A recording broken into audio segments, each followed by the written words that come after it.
Gentlemen, please welcome to the stage the founder of Polaris National Security and former State Department spokesperson, Morgan Ortagus. Hey.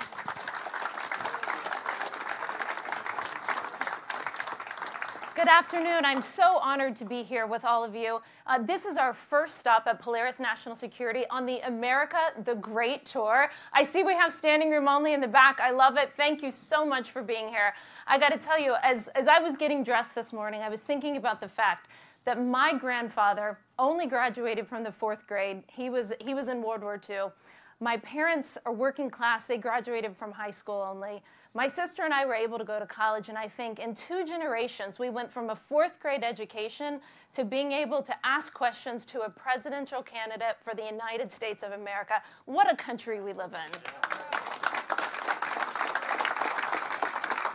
So I want to thank all of you for making me feel so at home. Many of you, I think, may have listened. I've been on with Jack Heath on the radio for several months now. I went to one of the Republican breakfasts this morning. I'm starting to really get into this New Hampshire campaigning thing. I see why you guys like it. So at Polaris National Security, we help Republican, conservative, presidential candidates, Senate candidates, House candidates. We help them understand national security and foreign policy. I worked in the Trump administration for Mike Pompeo and President Trump. And what happened to our national security there? We destroyed the physical caliphate of ISIS. Governor and Ambassador Nikki Haley was a part of that. We had the Abraham Accords. We had peace through strength in that administration. And what happened? Within 3 months, we saw Hamas attacking Israel. Within 7 months, President Biden let Kabul fall to the Taliban. And now we have ISIS. ISIS Khorasan has a footprint in every province in Afghanistan today because of that faithful decision to withdraw in the manner that he did. And within a year, we see the worst war on European soil since World War II. Well, I got to tell you, we have to turn that around, ladies and gentlemen. So at Polaris National Security, we will be asking the tough questions to all the presidential candidates that would like to, that are coming through your state. But we are honored to start the evening with someone, or start the tour with someone who needs absolutely no introduction, governor and ambassador, and of course, a mama, Nikki Haley.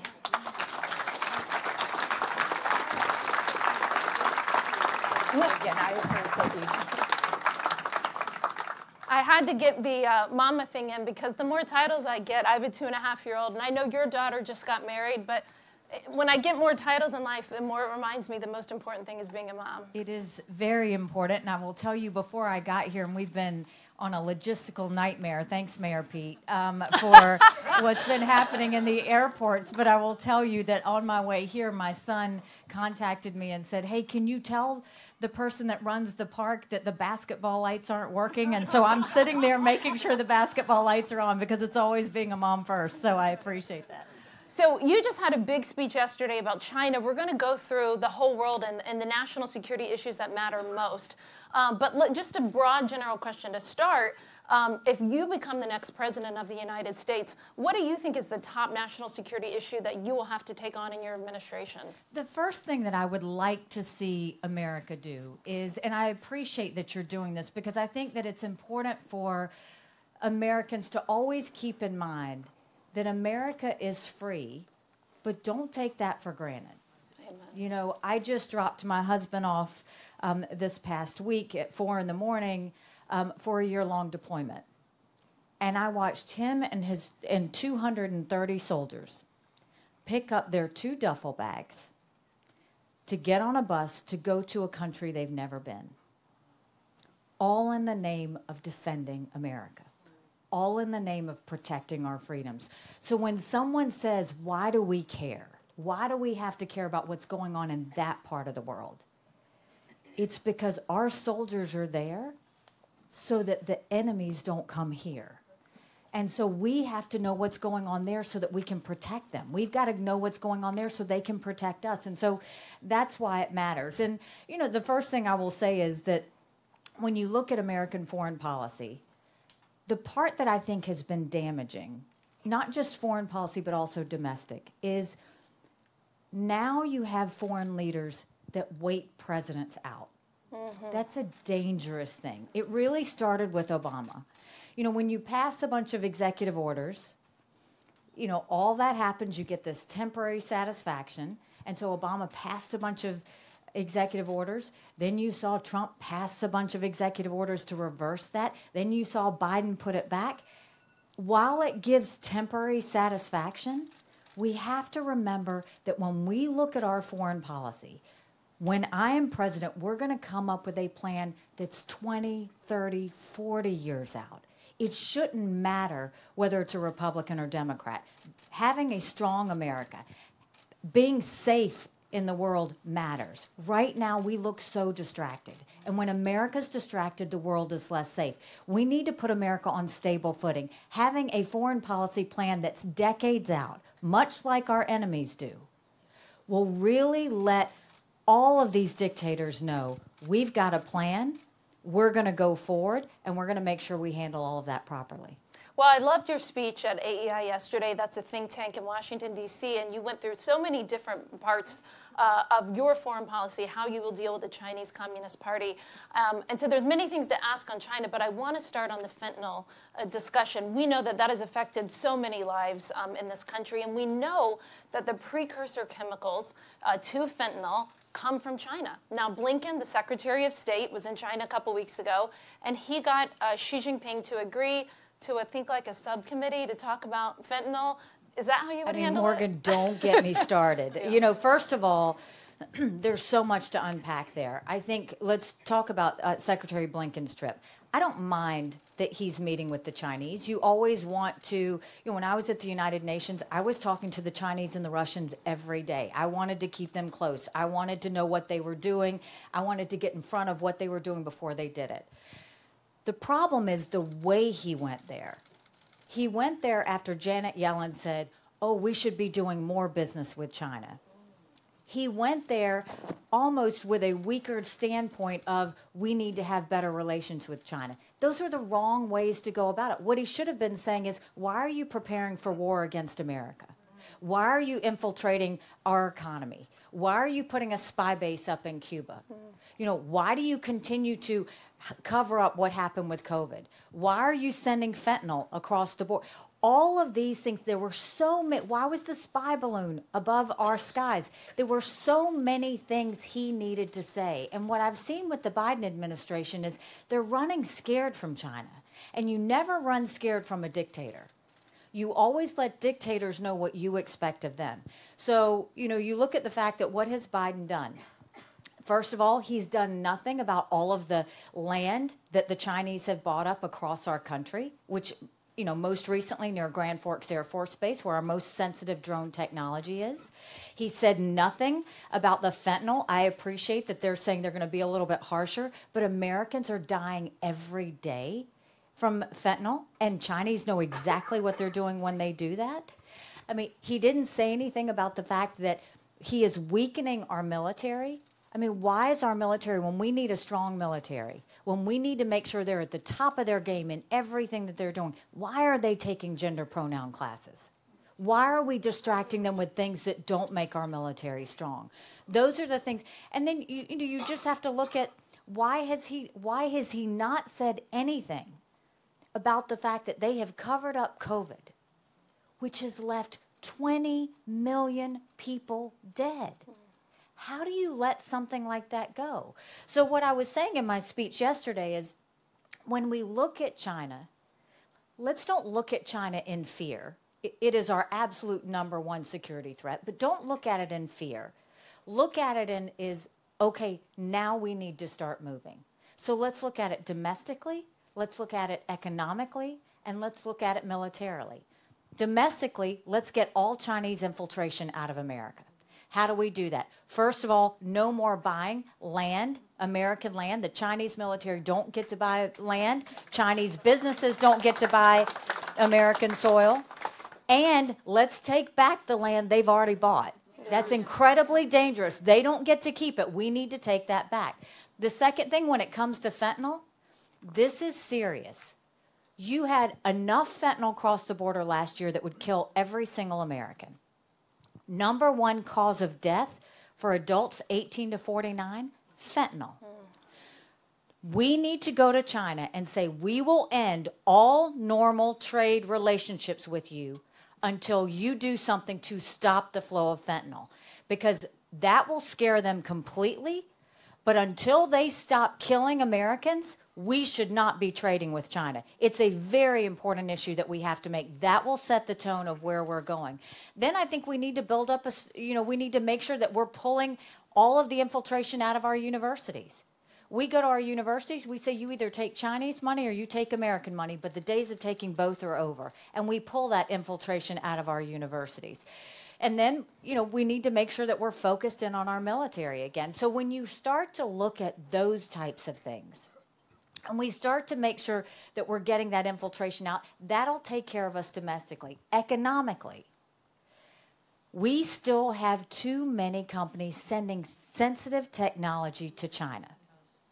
Now, there's a list that Commerce has that has dangerous technologies that we don't want to send to China. But it's not a blacklist. It's just a list. So in 2022, 70% of the licenses that went through the Biden administration to send sensitive technology to China that would help their military was approved. 70%. That's just lunacy. I mean, you're handing them that on a silver platter. We can't continue to have that. So, you look at that. You look at the fact that they've stolen $600 billion of intellectual property from us. They just came out with a fifth-generation fighter jet. How did they do it? Stealing our intellectual property. We need to be smart. We need to stop that flow. We need to look at it from a national security lens. And then finally, militarily, look at what China's done. They've built up the largest naval fleet in the world. They have more air defense systems than we do. They have come out with a hypersonic missile. We've barely started. You look at what they're doing from nuclear production. You look at what they're doing with space and cyber. We are so behind the curve. It used to be that we were on equal footing with our naval fleet. Now they have 350 ships, on track to have 400 in 2 years. We're not even scheduled to have 350 in 2 decades. This is serious. We've got to start really focusing on that. And that doesn't mean you send a flow of money into the Department of Defense. There's a lot of waste there. We need to pull down all these programs that don't matter, and we need to start focusing on the things that do matter and planning for the war of tomorrow, the cyber, the artificial intelligence, those things that we know China's going to come at us with. Those are the things that we focus on. We've got to stop this favoritism of defense companies that we have. There is too much favoritism on too few companies when it comes to our defense systems in America. We need it to be competitive. It shouldn't be as expensive as it is. And we need to bring down the bureaucracy. It is too slow of a process to get any contract approved. I was just at a gun manufacturer here in New Hampshire that finally, thank God for my husband and the rest of the military, they are finally having a modern gun to shoot with, should they need it. It had been decades since they had had a new gun. Decades. We can't do that to our military. So we've got a lot of work to do. But it's okay. If the Chinese can do it fast, we can do it fast too. And guess what? We can do it better. But we just have to commit to getting started. Well, it means so much to me, and I'm sure so many people in the audience of your husband's service. I'm also a reservist, and I think thank you for your service. Next weekend I've got drill, and I think about my husband and what you had to do. It's harder, I think, to be the one left at home, and many times than the one going out. And so, to you and to all of the spouses that we have in the audience that support all of us in the military, we really appreciate it. Well, and thank you, and I'll tell you, the last time my husband was deployed, he went to Afghanistan, and he left me as a single mom governor, right? And we're still married. Now, this time, I'm running for president, and I looked at him, and I said, really? Like, the timing. But, how proud are we? Yeah. How proud are we that these men and women drop everything, that they sacrifice their families and their lives because they believe in this amazing experiment that is America? And so it's awe-inspiring. And as much as I feel like I've lost my right arm, I love him, and I'm so proud of him. And, you know, we've gone through this before. Every military family knows what this is like. We start the year-long prayer that they go and they're strong and they do their job effectively and that they come home to us safe. Well, tell my husband, who's probably watching, at least I'm not running for president whenever I go to drill weekend. So one more on China, because we do have to move around the world, and we are definitely going to let all of you in the audience ask questions. I know that is very important in New Hampshire. I have learned that. But one of the things, I was thinking about this because I saw Hugh Hewitt earlier. You do know what the Uyghurs are, right? Yes, you know what the Uyghurs are. If you listen to Hugh Hewitt and it's not the Weebles, it's the Uyghurs. Hugh may have tripped up, not this presidential candidate, of course, but a separate one. But on a serious note, in the Trump administration, when we named this a genocide, and when you and I were talking about the Uyghur women, I don't think what people realize about how just how terrible the genocide is. It's not just killing people, which is terrible, but it's really, really subversive. It is forcing women to get abortions, forcing women to be sterilized, forcing women to marry a Han Chinese man simply because they don't like the ethnicity of their baby, which I think is as bad as it gets. So in this day and age when we have so much to worry about with China, why should our audience, why should we care about the plight of the Uyghurs? We should always care about human rights. It's who we are at the core of being Americans. We believe in freedom. We believe in everyone having, you know, economic freedom, religious freedom, freedom to speak, freedom to live, all of those things. And so when I was at the United Nations, we called it out every time, whether it's our friends or our foes.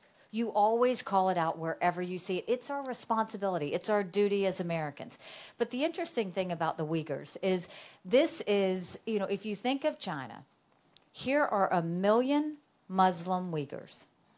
They go in there, they make them change their name, change their religion, forced sterilization, sexual abuse, true genocide. We promised never again would we turn our backs away from genocide. But because it's happening in China, everyone's too scared to say anything. Mm-hmm. We can never stop talking about the Uyghurs. It really does matter in terms of what's happening. But let me give you a backstory of what happened at the United Nations. When this was happening, the Chinese never want to be called out. They never want to be embarrassed. They throw temper tantrums whenever you do it. And so basically, we had seen what was happening at the United Nations, so I called them out in the Security Council. We were having this meeting. It was on human rights, and I actually called out China, and I said, you know, we're talking about the plight of this group, but let's not stop looking at the Uyghurs that are happening in China. So I would, once a week, host the Security Council at our residence just for an hour where we would talk about family members. We would talk about things that weren't work. We would talk about, it was my way of getting them to let their guard down and to make sure that I was keeping them close. And when we had this event, when everybody was leaving, the Chinese ambassador said, "Can I talk to you for a second?" And I said, "Absolutely." So everybody left and we're sitting there. And he said, "You know, you made that comment about those people today." And I said, "Which people?" And he said, "Those people in China." I said, "The Uyghurs?" He said, "Yes." He said, "But you don't understand them."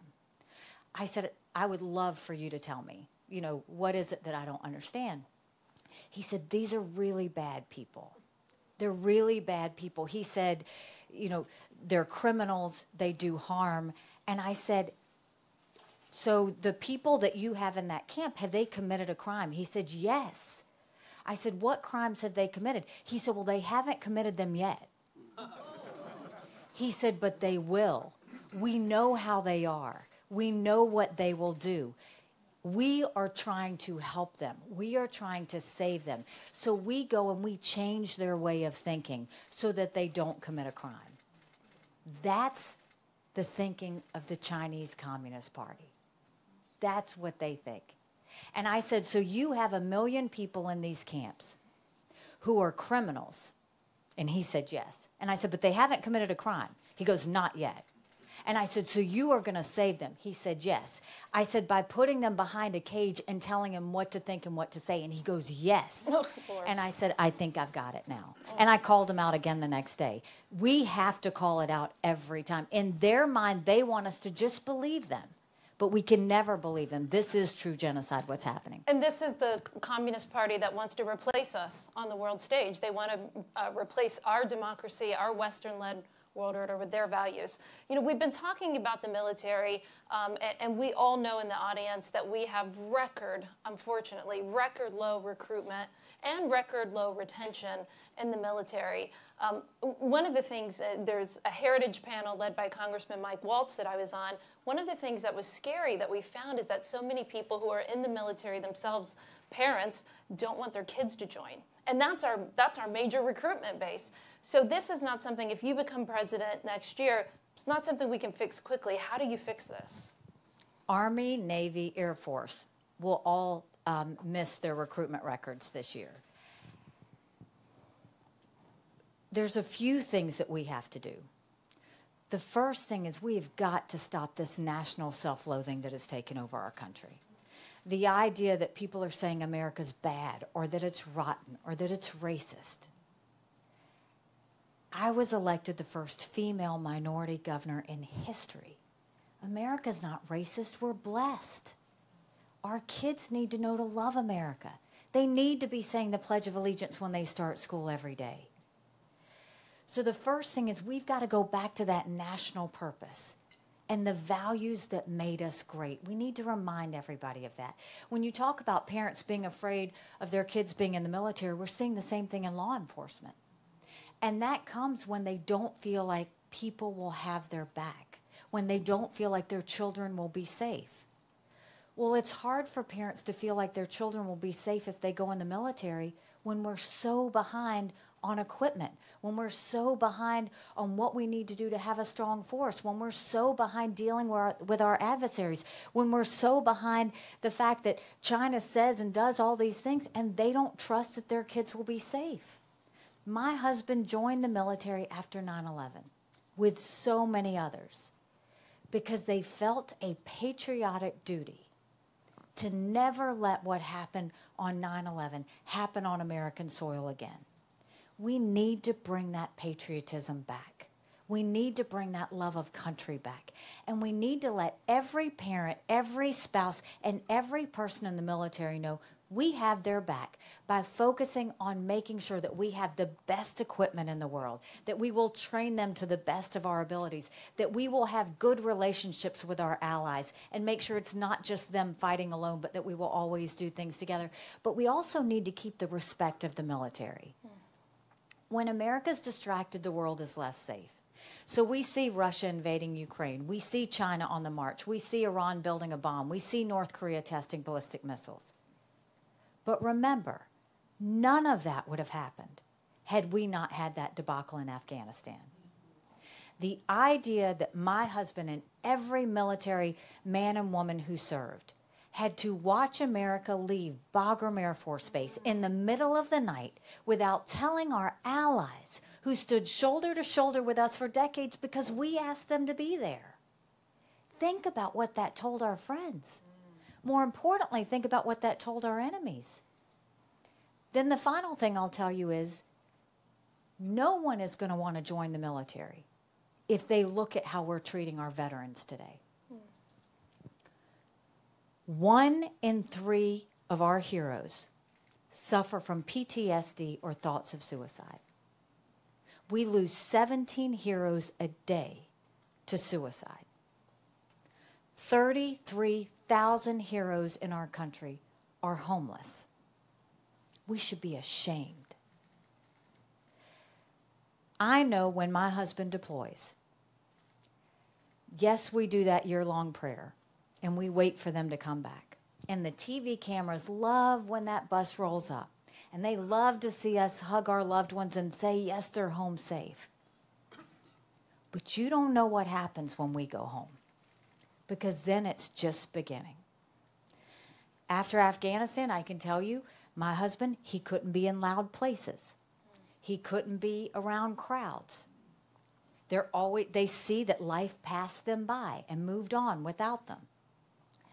The transition is where we have to take care of them. And that transition never ends.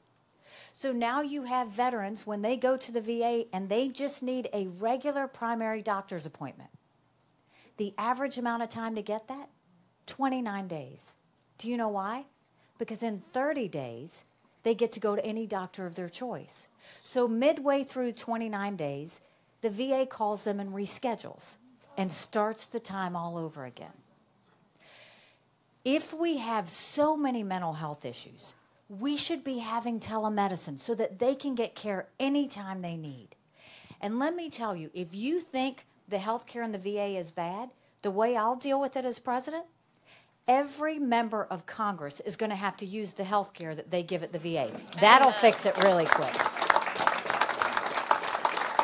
We will not treat our veterans like this. They deserve the best health care. They deserve to be able to go to whatever doctor they want to. They deserve to be able to get mental health treatment that day by telemedicine. They deserve that their GI benefits don't have to go to education, but they can go in the way they need. And they deserve to know their spouse is going to get health care too. I will make sure we take care of our veterans. I will make sure we strengthen our military. I will make sure our enemies know exactly what we expect of them. And I will make sure our allies know that we will have their back and we need them to have our back. And America will be strong and proud again. Great, thank you.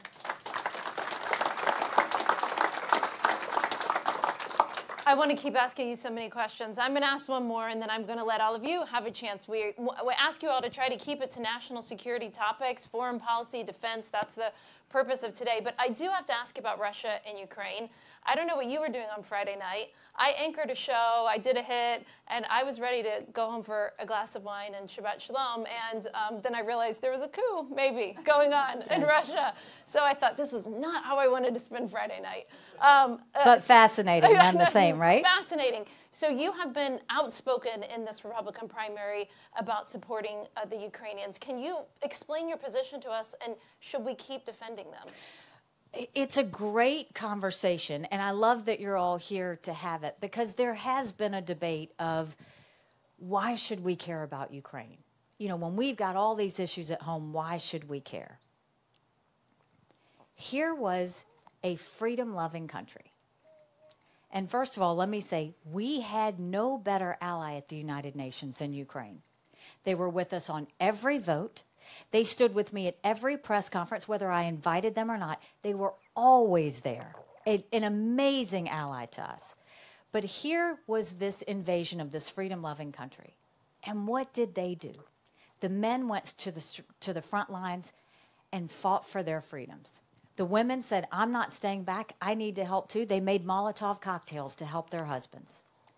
The world gave these people 5 days. And they so loved their country and their freedoms that they fought to prove everybody wrong. And look at where they are now. Russia has hit rock bottom. We know that because they're getting drones from Iran. They're getting missiles from North Korea. That's as low as it gets. They've raised the draft age in Russia to 65. A few weeks ago, they were pulling Russians off the streets and giving them shovels to fight with. Putin knew he was already in trouble.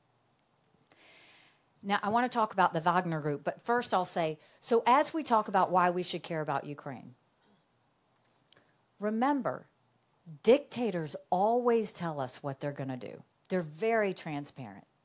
China said they were going to take Hong Kong. They did it. Russia said they were going to invade Ukraine. We watched them. China said Taiwan is next. We better believe them. Russia said after Ukraine, it's Poland and the Baltics. If that happens, that is a world war. That is what we're trying to prevent.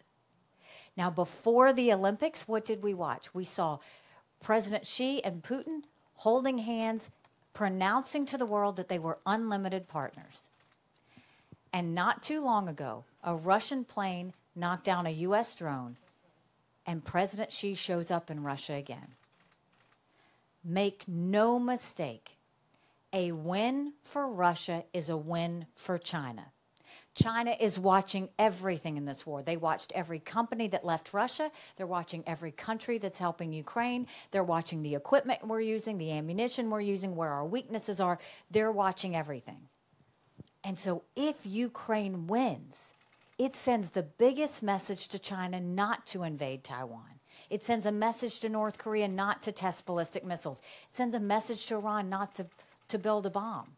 So that's why this matters so much. That's why we should care, because China and Russia are unlimited partners and Iran is their junior partner. And they are all our enemies and they want to destroy us. What happened over the weekend was Putin had this military group. It's interesting on two levels. He created this monster. He took this military group and built it up, gave $1 billion last year to this military to run. They do work in Syria. They do work in Africa. They do work in Ukraine. They're very effective in the way that they do this. But he created this monster. And here the head of this group started saying a few months ago, Russians are dying. People are dying. We don't have what we need to be able to defend ourselves. And for some reason, Putin just thought he was paying them and they weren't going to do anything. And then suddenly, he got more critical. And so there were strikes on this military that was helping Putin. And he got upset and he said, that's it. And he asked for everyone to march on Moscow. Interesting thing that happened is no one got up to stop them. So they were marching. So Putin puts out this frantic speech saying this is terrible, we're going to deal with this, and suddenly it all ends before it began with the head of this group saying he could get, he can go to Belarus and not be punished. When an invincible dictator suddenly finds out they're not invincible, panic happens. That's happening in Russia right now. He doesn't know whether to believe his military leaders or not because they didn't warn him this was going to happen. He doesn't know whether he needs to replace his military leaders to keep the Wagner group at bay. He knows the eyes of the world watch this happen, and he's weakened. And China's watching it even more because China doesn't want that to happen to them. This is an opportunity. This is when the U.S. and all of our allies need to not do what Biden did and say, we didn't do it, we didn't have anything to do with it. What he should have done is, Ukraine needs to win this. This is an opportunity. Us and our allies need to get together. What other equipment, what other fighter jets do they need to have? Let's give it to them. Let's finish this. Because we could finish this fast if we gave them what we need. And Biden's been so slow at the take on this. But this really is an opportunity. And, I wish that we would have seen him move fast. I wish we would have seen the allies move fast. I mean, they talked, but talking is cheap. Actions are better. But we need to see the weakness of Russia, and we need to move now if we want to end this quickly. And people forget, in the Trump administration that we served, we provide that military and that lethal aid to the Ukrainians, and we've deterred Putin from invading. And not only that, to win this, we don't have to put cash in Ukraine's hands. I don't believe in giving cash to countries like that. We don't have to put troops on the ground. We just need to work with our allies to give them the equipment and the ammunition to win. And this is the lesson when you look at Taiwan. This is exactly, don't wait for something to happen in Taiwan. Do it now. Make sure our allies are working with them to have the equipment now, to have the ammunition now. I hosted the Taiwanese ambassador over a year ago at our South Carolina National Guard and showed her what we do to build up a volunteer fighter unit, how we go about building a National Guard so that they can start doing that in Taiwan as well. Let's go ahead and get them ready so that China never makes a move in the first place. It was interesting. Out of all the world leaders that came out in support of Putin on Friday and Saturday, his bestie, Xi Jinping, was awfully quiet, I found. So, okay, I'm going to stop talking. I promised you guys that you would have questions. We do have somebody with a microphone. Oh, Gabe Naranja, who grew up here in New Hampshire and runs Polaris National Security for me. So just raise your hand. We're going to try to get to as many people as we can. I saw this hand first right here, Gabe. Yes, thank you. I have a question. My name is Frank. I'm a veteran of the United States Air Force during the Vietnam era. God bless you. My children's grandfathers both served in World War II, one in the famed 442nd outfit in Europe, and my own father is a in the Marine Corps in the South Pacific. I serve veterans now as an adjutant and assistant service officer at our local American Legion. So I'm a proud military family member. My ideas for what American policy should be and your hopes for what American policy should be align 100%. But I have to tell you, and I wonder what you think of my idea, that the greatest national security threat we face is the 8 times 10 millions of voters who are ready to put the current administration back into office, which will, I fear, will send America inching toward a turning point from which we can't recover. Thank you. We always hear that elections matter, and they do, and I think the people know that. What I think matters more is that we look at the day and time in which we are. You know, you hear a lot about what's happening domestically, and it is crazy, whether it's woke ideology, whether it's the debt that we have, whether it's, you know, the crime on our streets, or whether it's the lack of transparency in the classroom or the open borders that we have. But we have to have a president that understands national security matters now more than ever. The threat that we have facing us from China is no small threat. And everybody keeps thinking we'll deal with it tomorrow. If we don't deal with it tomorrow, if we don't deal with it today, it's going to deal with us. So we have to have someone. I have been a 2-term governor that took a double-digit unemployment state and turned it into an economic powerhouse. But I also know foreign policy, and I didn't deal with one country, I dealt with 193. We have to have someone that can go in day one and set the tone for what our foreign policy is going to be. And let me tell you, if we go and elect President Biden, that is a vote for President Kamala Harris all day long. And we cannot have President Kamala Harris at the tip of the spear when it comes to dealing with our national policy in our country. She will not be able to handle it, and I fear for what will happen to our country. And that's why I will tell you, don't complain about what you get in a general election if you don't play in this primary. It matters. It's not about what happens in the general election. It's about who you put forward in the primary. And we need someone that knows strong national security, someone who wants to prevent war, not start war, someone who understands the vulnerabilities of our military, but the patriotism that we need to pull from, and someone who sees the fact that we're going into a new area. It's not just about land, air, and sea anymore. It's land, air, sea, artificial intelligence, cyber, space. We need to be ready for all of that. And that's why we have to have a new generational leader that's ready to deal with the new issues of the day. I'm going to do that for you, and I promise you, America will come out stronger and prouder than we've ever been.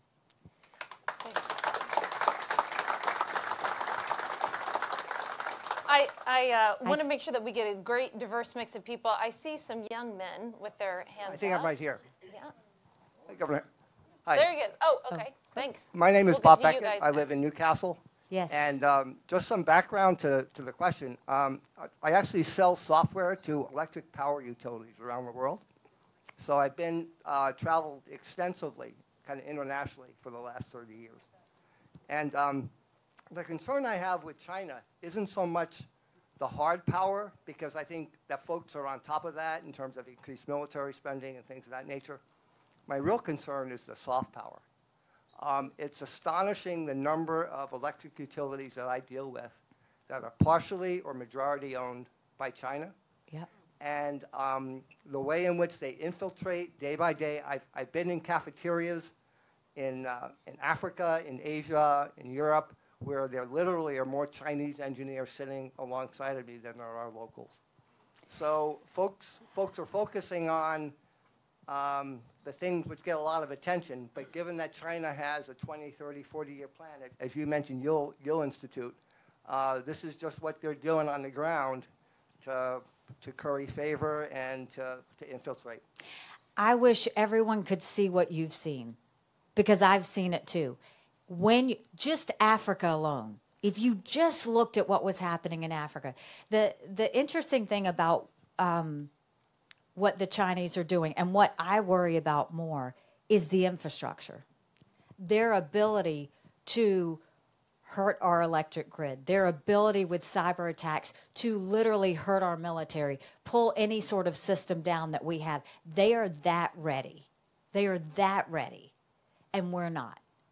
And that's the concern we have. So what they did was they started this Belt and Road Initiative, which really was just port projects. It didn't even mean much. It was just going and giving countries money for these little port projects that they had. And I saw in my first year at the United Nations, China was very quiet. They didn't like confrontation. They stayed back. They liked to handle things quietly. And then shortly after President Xi kind of announced himself king, that he would be there forever, the whole tone shifted at the United Nations. They became very aggressive. They started putting fingers in countries' faces if they weren't voting the right way. They started infiltrating through different international organizations to get leadership positions to start taking over. And it got very aggressive very fast. And what they've done now, and you can see it, it just happened in Zambia. What they're waiting for is they'll do these projects and they'll have these loans, and they wait for a time like this where the country can't pay it. And they'll say, you can't pay it? Give us your utility. Give us your military installation.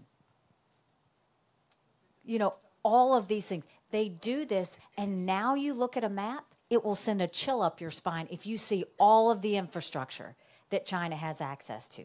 That's what we have to wake up to. That's what we have to start paying attention to.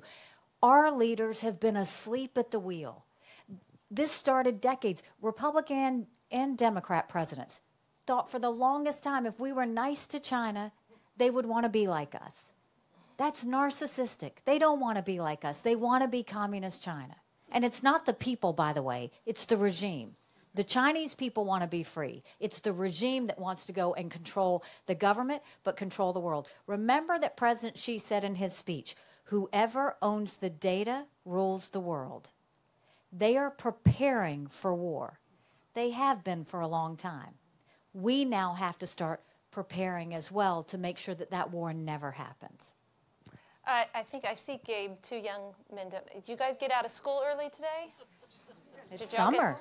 Oh, it's summer. Oh. Mine is 2.5. She's in preschool. Mine is out for summer. That's why I know that. Go ahead. Okay, so do you believe that investing in space weaponization can help contribute to a long-term plan for national security? Thank you. So, fantastic question.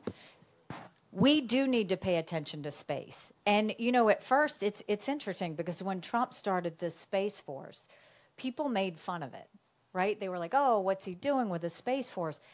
It actually was a very smart thing to do because we can't be so naive to think everybody else isn't doing a Space Force. When you think about the satellites that we have, when you think about the fact that, you know, China, Iran, Russia could knock those satellites down, we do have to look at what's happening in space. We do have to protect our infrastructure. We do have to protect our satellites. So, yes, we need to make sure, one, we can defend what we have, but we can also make sure that if any of those countries try and do us harm, that we have the ability to weaponize against that as well.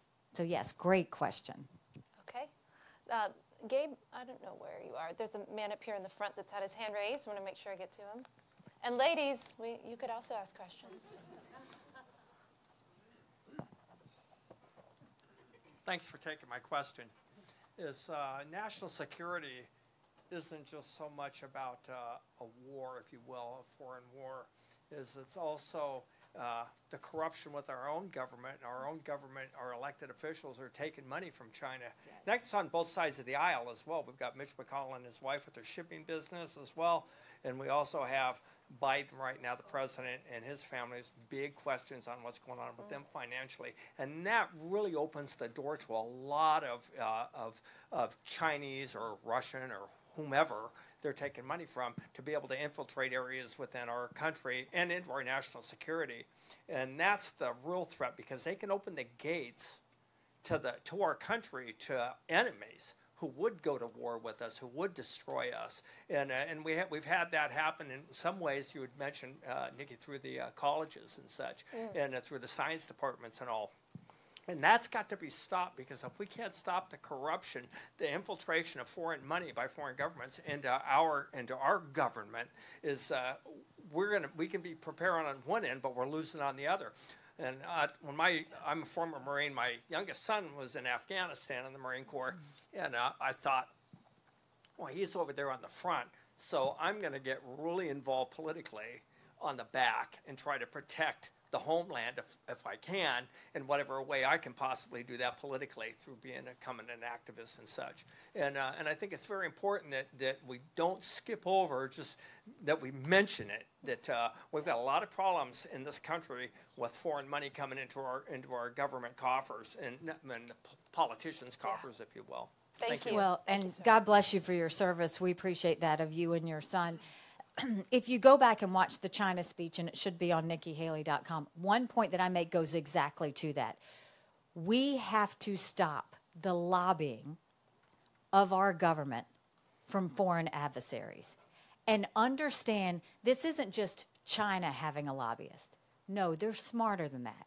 What they do is they have Chinese companies lobby, and understand that China basically says any company that does business in China has to cooperate with the Chinese military. So every Chinese company is a front for the Chinese military. They are required to work with the military. So we now have Chinese companies who are lobbying our governments for the Chinese Communist Party. Huawei is one of them, if you think about that. You've got different, Alibaba's another one. We've got multiple where they come through and they are lobbying. So one, we will stop all the lobbying from any of our Chinese firms, enemy firms, into our government. We need to stop former elected officials and Defense Department officials from lobbying for foreign adversaries. I mean, let's be clear. We shouldn't have foreign lobbying, period. That's what ambassadors are for. We don't need lobbyists going and lobbying our Congress. We need to get rid of all of that. Let the ambassadors do their work and stop all that. But the other part of it is we have to start talking to all of these people who are taking this Chinese business and taking money that comes from Chinese business and understanding that when you are doing that, you are literally hurting the national security of America. We have to start being strong on this.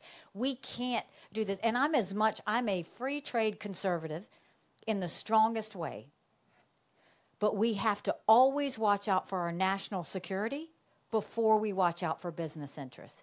And China has gotten to a point where they're that much of an enemy and they're doing that much damage to us that if we don't get our act together quick, they will start coming and taking over things. And we can't let that happen. Okay, y'all, I want to squeeze in one or two more, so let's try and be quick. This woman, please, right here in the back, Gabe. You see her? Right there. Yes, ma'am. Okay, hi. I'm Susan Parker. I live in Greenland, New Hampshire, native New Hampshire, longtime family here, on and on. But the reason I'm impelled to formulate a question is that I've already done some very hard time in our national government in D.C., number 3 in the U.S. Social Security Administration under H.W. Bush, and then in the Department of Labor running all of disability. So with that, and add on top of that, work in the UN running an NGO. God bless Madam you. Ambassador will know what that means.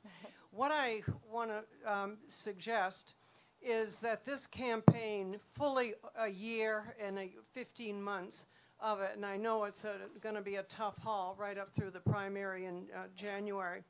I think some of these issues vis-a-vis China, and I'm back in the last 3 weeks from Beijing, the 12th visit there, on disability matters. Everything you say is absolutely spot on true. And I saw a mood change there. The first the trip that I had done before was in 2019. The attitude has shifted. I no longer felt welcome, even though I have a working knowledge of the culture and of the field. And despite the fact that I had many opportunities to be on stage in the National Convention Center doing plenary speeches, it wasn't the same. It was smoke and mirrors, and it was optics. I think this campaign has got to gin it up, and I mean all the candidates, and Madam, I think you're right out there in leadership. I think we need to lay some hurdles there for candidates to speak to that get to these prescient points that you have put out there. We can't let this period of time go by. I am convinced that this country is on a downward spiral. I wouldn't have believed it had I not seen it. But I think the campaign has got to do what it can do as a service to guide the thinking in America and really fly high with the tough questions. Well, and I don't know what the other candidates are going to do, but I will tell you that national security has always been a strong point, not just as a military spouse, as a mom, as a governor, and then also as an ambassador. It is all around us. And that is why I leaned in when there was the debate over Ukraine and whether we should be there. I thought it was important that the American people hear why it was important. That's why I'm leaning in now on the dangers of China and how we have to stop all these distractions and really focus at the fact that this enemy is not just talking about us over there, but they are now infiltrating us here in the country, and we're not doing anything about it. And that's why I think we need to make sure that in this next presidential election, that foreign policy has to be one of the main elements of this election. It has to be, because the survival of America depends on it. And we're going to be okay. I have faith. But we have to wake up, and it has to be a leader that understands we can't wait to deal with this. Day one, we have to set the tone. Day one, we have to get our Department of Defense straight. Day one, we have to make sure our National Security Council is ready. Day one, our Secretary of State needs to understand what the priorities are. But day one, the entire world will know America is back and we're ready to be strong again. Okay, we have time for one more. There's a very emphatic gentleman, Gabe, that would like. Who's been very patient. Yes. I'm sorry. It better be a good question. Oh, no, I'm. He gave it to them. That's okay. We'll give it to him, too. We can do that, too. A little closer? Yeah. There you go. My name is Mike. I'm from Dover. My friend from Greenland asked about soft power, and I was thinking former Marine Chain of Command Secretary of Defense Gates said if you want to save money on defense, give it to state, meaning soft power that America is responsible for can not necessitate the deployment that your husband's going through. In 2003, President Bush signed PEPFAR into law, and we are on the hook for saving millions of lives through this soft power. Last time you were here, I got a chance to ask you about it, and as eloquent as you are, you went a little off script in your effusiveness. And can you please tell me what you said? No, and if I did, I mean, make no mistake, PEPFAR was a fantastic program that we were in part of. I mean, many lives were saved. I've been back to Africa multiple times and seen what PEPFAR has continued to do. And it's one of the ways where we can find a win-win situation. And so there are avenues to do that. But I will tell you, what concerns me more than that is America has to be strategic in how we do that soft power, right? America has to really have a goal of what's happening. And I'll explain this. When I was at the United Nations, and we moved the embassy from Tel Aviv to Jerusalem, and we were condemned by the entire world, I was proud to do the American veto, but I was furious because we have the right to put our embassy wherever we want. We always put it in the capital of every country. Jerusalem is the capital of Israel. We were acknowledging a truth. But 128 countries condemned us that day. And I went back to my office and I told my staff, I said, I want you to put a book together. I want you to list all 193 countries that belong to the UN. I want the second column to be the percentage of times they voted with the U.S. and against the U.S. And I want the third column to be how much foreign aid we gave them.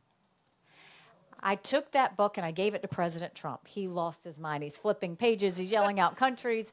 And I said, look, I'm not saying we give foreign aid based on a percentage vote at the UN. But that should be one of the things we look at. Quit trying to buy friends. Quit paying off enemies.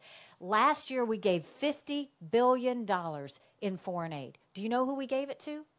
Pakistan, that harbored terrorists that tried to kill our soldiers. Iraq, that has Iranian influence that says death to America every day. Zimbabwe, the most anti-American African country there is. We gave money to Belarus, who's holding hands with Russia as they invade Ukraine. We gave money to communist Cuba, who we named a state sponsor of terrorism, who is now conducting a spy center with China. And the one that makes me sick to my stomach, we gave money to China. How weak do we look? When I am president, we will no longer give money to countries that hate America.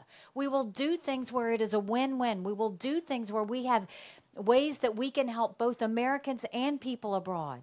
But we have to start getting smart about the way we use our resources, and we've gone away from that.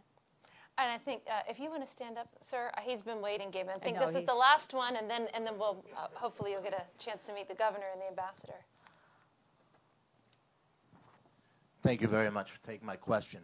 I represent law enforcement, and obviously that's a national security issue because they're the first line of defense.